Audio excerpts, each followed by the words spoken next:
like a submandibular.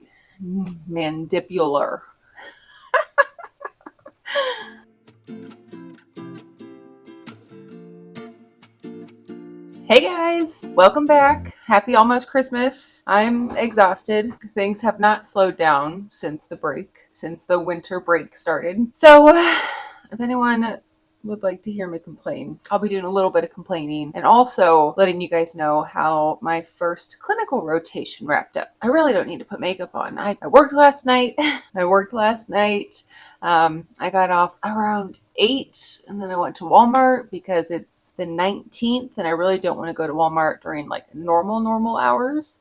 So I figured I would just get it in after a shift. And long story short, I got 2.5 hours of sleep. And I don't have like obligations tonight. Like I don't work, at least, thank goodness. But like I have Christmas obligations. My maternal grandma was born in Syria and she has a baklava recipe and we make it every Christmas. I made some for the clinical site when I left as a little parting gift and everybody loves it. Everybody, I don't know if they're just being nice, but everyone tells me it's the best baklava they've ever had. So I have 2 more rolls of phyllo dough to make to hand out to friends and family just for my immediate household, like me and my husband. My husband takes it to work. We take it to his side of the family, all that good stuff. And then I always help my mom make baklava for like our side of the stuff over there. So to have out for like Christmas Eve, Christmas. So that's 3 trays of baklava I need to make before Christmas. And we're getting down to the wire. So like tonight would probably be a good time to make at least 1 tray. But once you get going, it's like, why not just make all the trays then? If you have them, if you have cookie sheets to make them on, you've already got the setup, you've already got the food processor out to crush the walnuts, like we'll see. And then I've got to wrap some presents. I've got like, I don't know, probably 30% of my presents wrapped, which I felt really good about initially, but like 2 or 3 days has passed since I last wrapped any presents. Now I feel less good about it. Now I need to get like on the grind and get things wrapped. So don't really need to put makeup on, but I might do another video because I'm super far behind. I have not had time to record anything. I tried recording something once and things got cut off halfway and I don't know how it was kind of starting out anyhow. So we're trashing it. And we're starting again. That was from a couple days ago. I guess I should start some makeup because that's what I said I was going to do. So I'm exhausted, first off, 2.5 hours of sleep. I'm tired. I'm not thinking right. And I keep getting emails from my school that are just making me unhappy considering it's technically like winter break. But that might be a story for a different day. So I would like to let you know that my body's betraying me. I don't feel sick. I feel run down. But at some point in the last 2 weeks, I cracked my tooth, like chipped off a large portion of my tooth. So I just had to get that repaired yesterday, however they repair it, which included sticking a needle down in my gums to numb everything. So I'm like a little tender over here. And then I don't know if that is the cause or if my body is fighting something, but I have a swollen and tender lymph node, like a submandibular, Jesus, like a submandibular.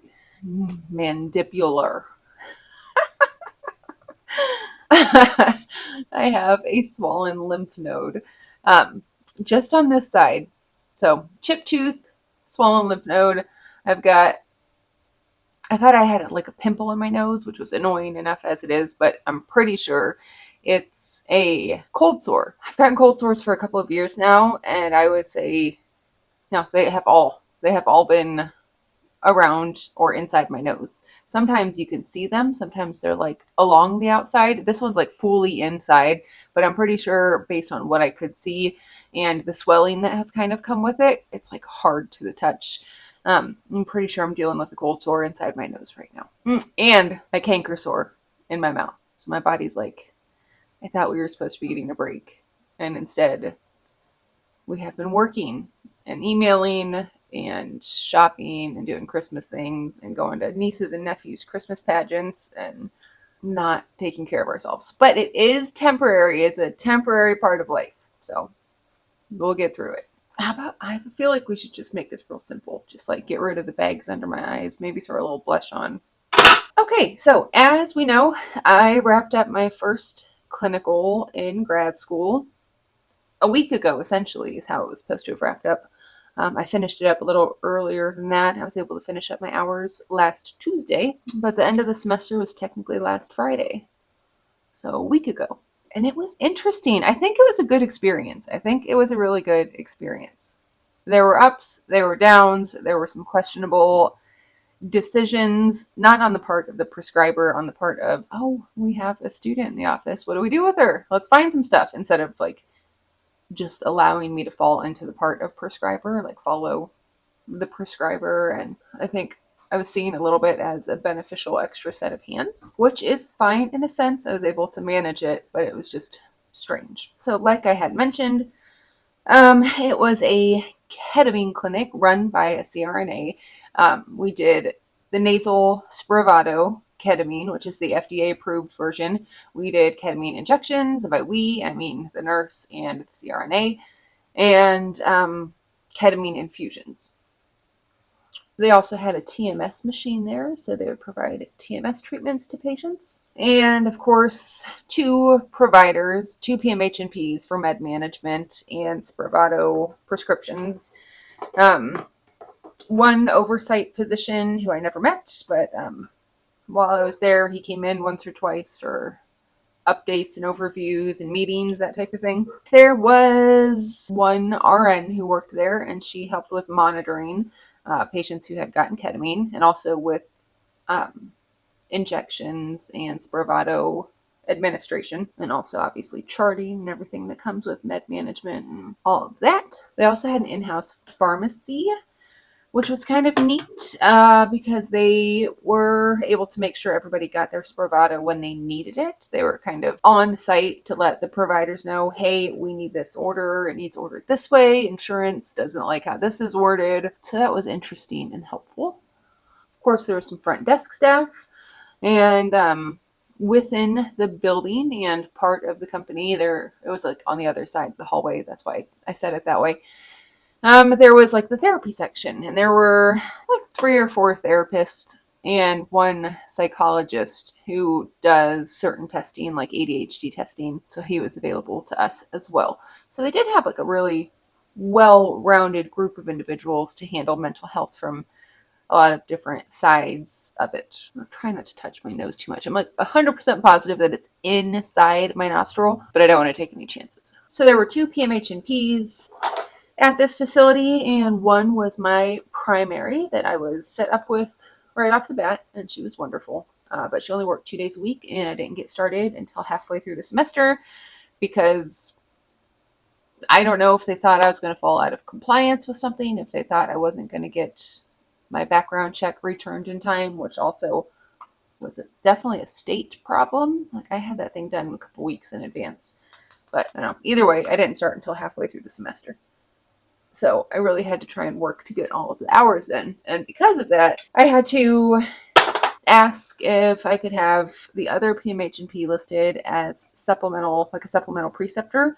And also the CRNA said he would take me under his wing to do some ketamine and TMS treatments. And if I needed the hours, he would be willing to sign off and be listed for me. So I did that, and they did approve both of them, which kind of surprised me that they approved the CRNA, just because there's not a huge amount of overlap there. He is definitely just doing like the procedural aspects of things, and I really didn't utilize him for hours, but the option was there. But even that took forever. Once I realized that my preceptor only worked 2 days a week, I got things rolling pretty fast to try and get the other 2 listed as supplemental preceptors, and that took probably like 3 or 4 weeks to get all the paperwork through, which is the issue I'm running into right now for spring. Part of the issue. Again, I think that's a different story for a different day. So then the other PMHNP took me under his wing. Not quite as friendly as my primary, but that's fine because we're all adults. I'm just trying to get hours in, and it's good to see how people function. He's obviously a functional provider, not a functional provider in the sense of like functional wellness, although kind of. That was a strong theme in that office. But functional as in functioning as a provider for many years at this point. But he was like a little bit of, they called him an old grump, like jokingly and lovingly. But he kind of ran with that old grump persona. And I'd say, hey, so-and-so, I'm going to need some supplemental hours. How do you feel about taking me on as a student? Which there was already rumblings around the place that this would need to happen, and he had basically already agreed. He like dragged it out though. He's like, student, I guess. And then he's like, yeah, sure, it's not a problem. Just show up whenever and we'll get our hours in. So it was nice, but he was definitely old fashioned. Like I said, been practicing as a provider for probably around 10 years. Initially, I think like maybe geriatric acute care and then the psych postmasters or whatever. Are we getting anywhere? Are we looking more alive yet? But there were times where that crump old man thing was taken like a little too far, in my opinion. And he had some, I think maybe misogynistic tendencies where he would be talking with one of his male clients and would kind of do like the eyebrow inside joke thing with the male client. Said, well, I can't say what I'm thinking because there's a lady present, but you can say whatever you need to say in front of me. Because if you're going to say it in front of the patient, I certainly am not going to be offended by it. And it's just silliness, nothing harmful. Just I felt like more of a third wheel in those appointments that I did than I did in my appointments with my primary preceptor. I think I told you guys in a previous video that there were some issues with boundaries starting out, that the owner has a tendency to come up with ideas and run with them and think that it's a great option to try. Like initially he was like, oh, how can we utilize a student? That was like words out of his mouth. How can we utilize a student? Students have a specific role. But anyhow, so he's like, oh, maybe you can do some of our intake phone calls. They don't have standardized intake paperwork, which reminds me, I created standardized intake paperwork and I'm supposed to be sending it to the office because they liked it and they want to use it. But I was really hoping that this week would be a break. So I haven't sent the paperwork, but it also hasn't been a break. I've just been working and trying to catch up on hours. Anyhow, they don't have standardized intake forms or anything, so I created one, and they have like an email, so people will reach out via email and say, hey, I heard about your office, I'm interested for this reason or the other reason, like ketamine therapy or med management. Hey, my provider is retiring and I need somebody else to manage my meds. So they would reach out, and I'm not sure what their process was before, if they would just put them on the schedule and let the providers figure it out, like if it was a good fit. But when I came, they're like, let's give these phone numbers to Jessica and she can call them and do like mini history on them, get like a medical history, get a psychiatric history, medications they've been on, maybe medications they've failed because they did a lot of treatment resistant depression. So it's important to have a list of meds that have been failed for like insurance purposes. Do they see a therapist? Who is that therapist?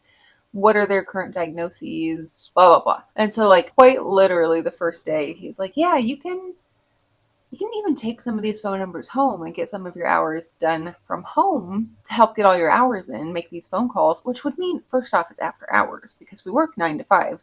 So that would be me trying to, the drive in itself is like 45 minutes for me. It would be me making random office phone calls at like 6 or 7 p.m. trying to get these intakes done from my house. Who recommended *67, so they didn't have my number. No, no, I'm not doing that. Thanks. I'll get them done in between patients if I can. My priority is going to be on the patients I'm seeing with my preceptor. So they said, okay, that's fine. So they created a form, like a list that says like Jessica's intakes. And as they would get emails, they would put the name and the phone number down. And they started just filling up this list. And so like in the mornings when I got to the facility, I would check my list and see who needed called for the day. And initially it was just, here's the name, here's the number. Just call them at some point. And then I would, if I got a hold of them, if they answered their phones, I would take that information and I'd like write it down on that intake that I had created. And I would like put them on hold and see if the front desk would be able to schedule them with a provider because I didn't have access right off the bat. It took me like a week or so to get access to the charting system. So then once I had access to the charting system, I was able to take that form and use it electronically. So I'd fill it out and then I would upload it to their portal. And that worked out pretty well. But then I would start getting these patients who have not been vetted in the slightest. They had no charts made. They had nothing. So now I'm taking these patients and going in, searching them and seeing, no patient found. Would you like to register a patient? I guess I do. So now I'm registering patients. I have to get demographic data to fill out the registration information. I have to make sure I have the right email to consent to receive text on your listed cell phone. So all of a sudden there's a new step that I'm responsible for that it's not like the worst thing ever. It's not super hard, but also it's It's office work. I really don't need like specialized training in office work. Not that I'm getting the training anyhow, but I'm getting the experience. And then the front desk was busy when I was trying to schedule a patient at one point. So she said, oh, just click here. And so now I know how to schedule. So now I have a list of phone numbers, a list of intakes, requiring like 25-minute conversations to get a history, a medication list to rule out any contraindications to ketamine or TMS. And then I would create a chart and enter demographic data. And then I would go to the scheduling part and look for open appointment slots. And now I'm scheduling and I'm uploading my intake assessment. And all of a sudden, this thing has grown into a life of its own, and it's taken up quite a bit of time. And it was fine and dandy. And I kind of talked with my preceptor about it. I said, hey, some of this, like, I missed the last 2 appointments because I was on the phone trying to get this patient scheduled. She's like, oh, don't worry about it. That is like not your job. Do it if you can, if there's time, if there's breaks, if there's patient cancellations, sure, make the phone calls if you're able to, but it's not your priority. Your priority is being in here and looking at how we diagnose and treat mental illness, how we make those decisions. Are the meds working? Are we having side effects? What do we try next? Like, that's your priority. I said, okay, I just want to make sure that we're all on the same page. And honestly, it went okay for like the majority of the time. Somebody ended up getting rid of that long checklist or that long list of like patient intakes, which were done, by the way. I kept up on them daily. Like I tried my best, and then just resorted to post-it notes. So then I'd go up front to the front desk, and there would be like a couple of post-it notes sitting down, like, "Hey, these are patients that have come across that need screened." So I'd take my post-it notes and try and make phone calls when I could. Things got a little dicey when I received an email. So I'd gotten a post-it note, and I said, "Okay, I'll try and make this call when I can." And we ended up having back-to-back patients at like that day that were running over. We had a couple new patients come in with really long histories and a lot of trauma, and there was just no breaks where I could call this patient. So I said, okay, if I have time, I'll try and call them tomorrow, which is really not an ideal setup for the patient. But again, I'm a student. It's not on me to make sure their patients are getting their phone calls and their appointments and everything. I'm helping at the most, I guess. One morning in the office, I was checking my email, and the office has my school email, and that's how they had been getting in touch with me to set things up, like access to the charting system and all that good stuff. And there was an email forwarded to me from the front desk staff from a patient. A patient had emailed the facility and said, hey, I was in contact with somebody a week ago, and they said that I should be waiting on an intake phone call. And then I called them yesterday, and they said they would make that phone call yesterday, which is when I got the patient's name and number. I didn't even know anything about a week ago. But again, back-to-back patients, so I did not have the opportunity to make that phone call. And it was a very long email, kind of like a grievance email, and it did not go to the owner. It didn't go to the providers. They sent it to me. And it just said, like in the forwarded part, it just said, hey, do you think you can reach out to this patient today? No, that's not ideal.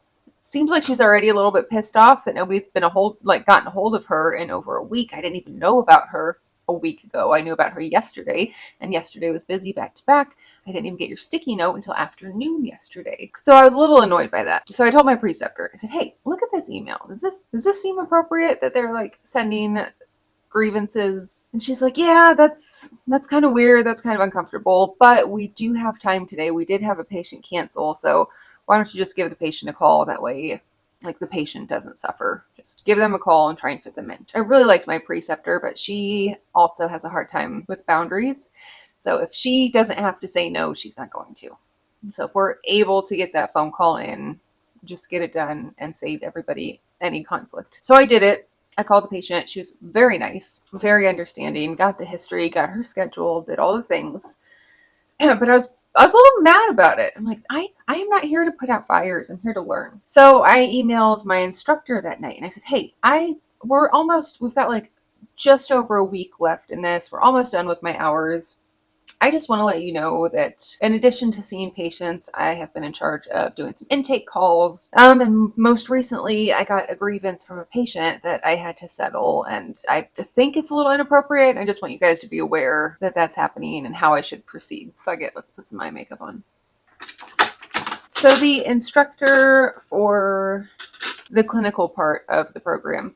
I like her a lot. She's a previous ICU nurse, and it just shows there's some kind of kinship. She's been very nice to me, and I don't know if it's the kinship or if she's just a nice person, and that's, in a stressful academic environment, you don't always get the best in people, but she was very nice. And she's the one that got back to me and said, oh yeah, I don't like that. That sounds a lot like free labor. I'm going to get the director involved and see what she has to say. I said, okay, all right. So the next morning was another clinical morning, and I get an email from the director saying, oh yeah, that's not your job. That's not your responsibility. You're there to see patients. Don't worry. I emailed everybody. Thanks for having my back, director. And sure enough, I was with my supplemental preceptor, who was a little misogynistic and didn't scream, I want students. Like, it wasn't the vibe he was giving off. I was in the room with him with a patient when he opened his email, and I saw my director's name at the top of his computer, and I'm like, oh no. And his face dropped a little bit, and the mood changed for the rest of that appointment. And then after the appointment, he's like, do you know anything about an email from your school? And I said, actually, yeah, I do know about that. I also got an email this morning. Sounds like she's just trying to clarify, like, my role in this company as a student. And then he kind of got on the defensive, like, well, what is there a problem? What's the problem? And I explained, because he wasn't really I was only with him typically 1 day a week to get these supplemental hours. I said, oh, this is the thing I've been doing. It started out as taking intake histories, turned into scheduling, creating charts, doing this, that, and the other.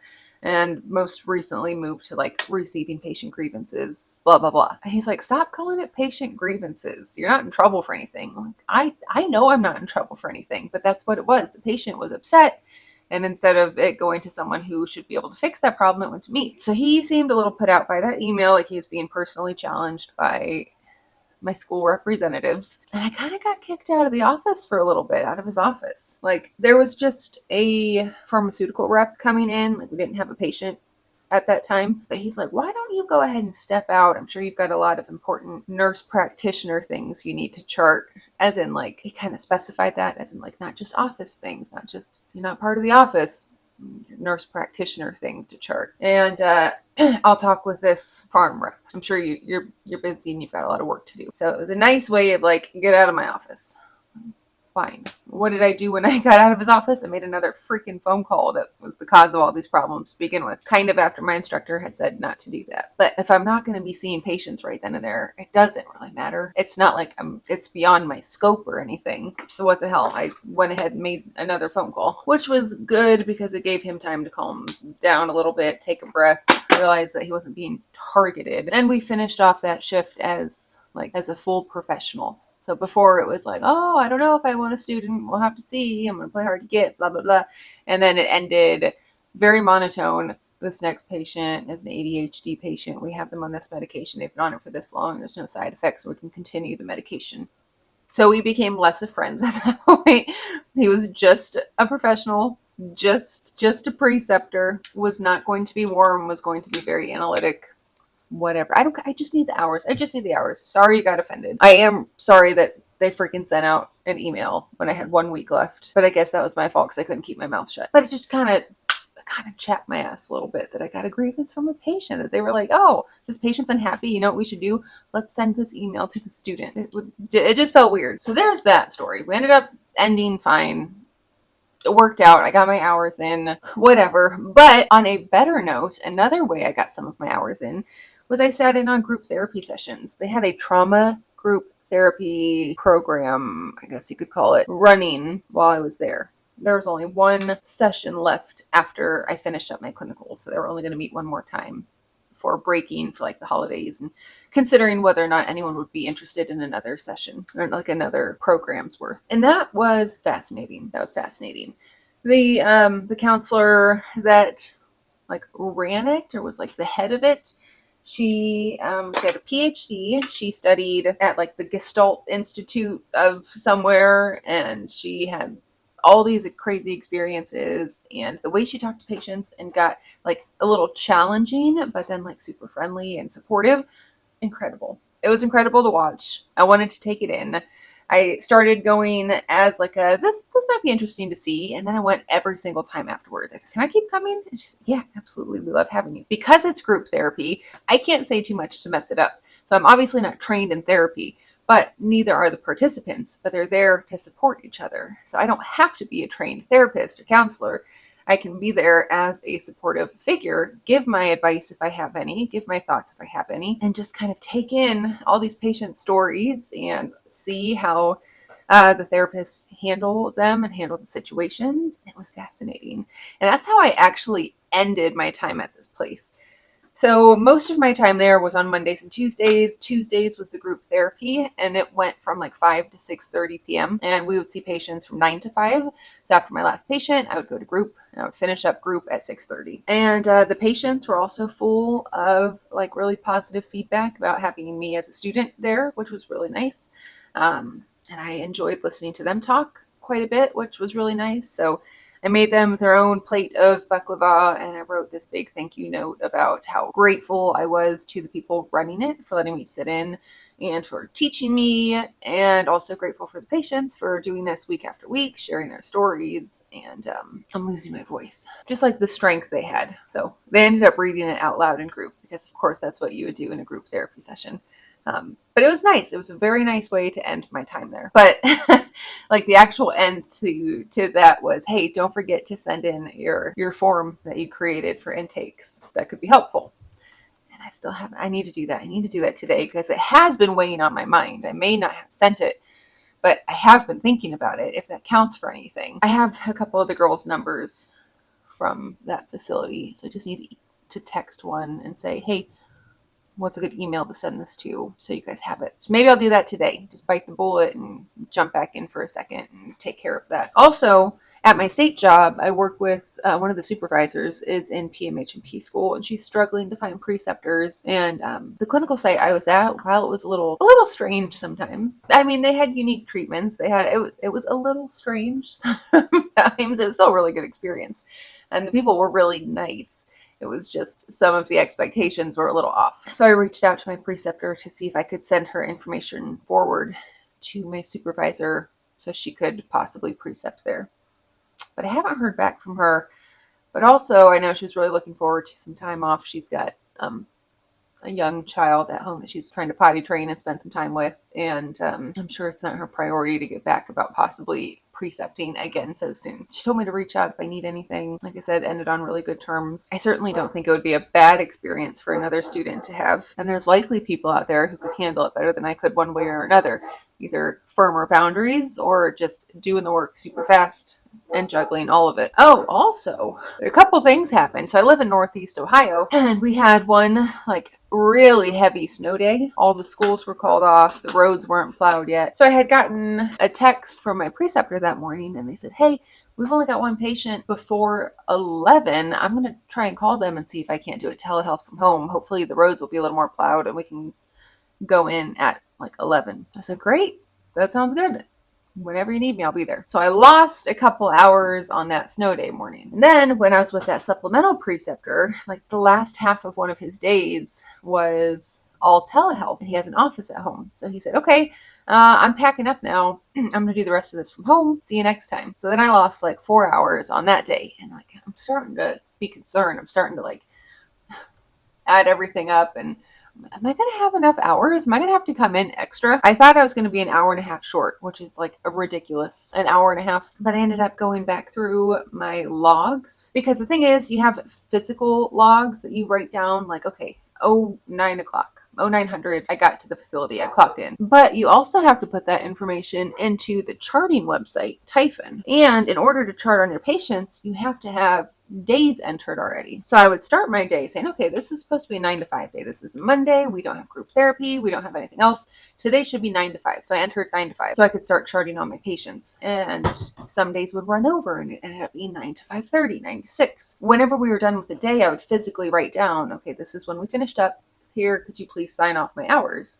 But I already had my 9 to 5 entered in the Typhon website, which is I can edit until it's been approved by the instructor, in which case it gets locked. Well, this instructor was like on top of it, and she would lock some of these hours like in the middle of the week, like on Wednesday. Oh, okay, so you have hours in? Boom, done, approved, good job. Which is great a little bit, but also now I can't edit them. Now I look back at my papers and I'm like, well, shit, we were actually there a half hour longer. So I had to email her. It turns out I had that extra hour and a half written in, but I had been locked out of the hours in the website. But lucky enough, they were able to open that back up. At first, she's like, oh, I don't know if I can do that. Let me get a hold of the director again. And the director emailed me and she said, hey, I opened up those dates for you to enter, and I have 200 hours on the nose. By the end of that Tuesday, so I got to finish up with my main preceptor, finish up on a trauma group therapy day, 200 hours on the nose. I was so happy. I was so happy. So the end of the semester was that Friday, and I finished clinicals on Tuesday and did my charting, my patient charting and everything for the clinical site and for school, and got everything done officially Thursday morning. Finished up my semester. All of my finals were in, all of my hours were in, all of my like evaluations and surveys and everything was in, and I was done. And I passed. So I think that was the most stressful thing. That was the thing I was like, I don't know, dreading, but like not looking forward to the most, was getting back into clinicals as like a student again, going into this like these places that I'm not familiar with and trying my best to take care of these patients and to know what I'm talking about and to understand the medications and the processes and the questions and the charting and the legal aspects of making sure you have like safe fails documented, that you asked about suicidality and self-harm behavior and side effects from medications, and documenting that you asked about those things and that everything's good with this patient and they're safe to go home. They're not a threat to themselves or anybody. It was all a really good experience. And at my last clinical day, they got me this big cookie cake thing and a card, and I took them some baklava and some, I guess, pastelli. I always call it sesame candy, but I think it's technically called pastelli. And in the card, the owner, once again, so this is at least the second time he's brought this up, at least, if not the third time, said, hey, thanks for everything you've done.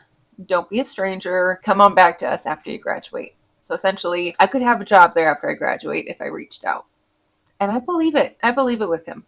I don't think he'd sugarcoat things. If he didn't think I would fit or be an okay provider, I don't think he would have put that. So that was good to see. I had ups and downs. I had some uncertainty about my role there, but overall, I think I made a good impression. I think I was nice, professional, tried getting along well with everybody from pharmacy to therapy to the providers to the owner, watching his TMS setups, doing what I could to help out with monitoring. Like, I think I left a good impression. So I will count that as a success. That was a successful first graduate clinical experience. And I think I'm going to have to cut this off here because I'm losing my voice and I need to figure that out real quick.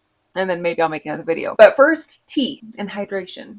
I think I have not been well hydrated, and that's probably my issue. All right. Well, thanks for listening. Thank you for listening to me ramble and talk about how my body is deceiving me right now when I'm trying to stay busy and focused, and how my clinical time went, and just following along. It's been great having other motivated people to bounce ideas off of and hear how things are going for them, and hear that they're going into a program or they've been in a program or they're having issues with finding clinical sites or this, that, and the other. It's been very interesting.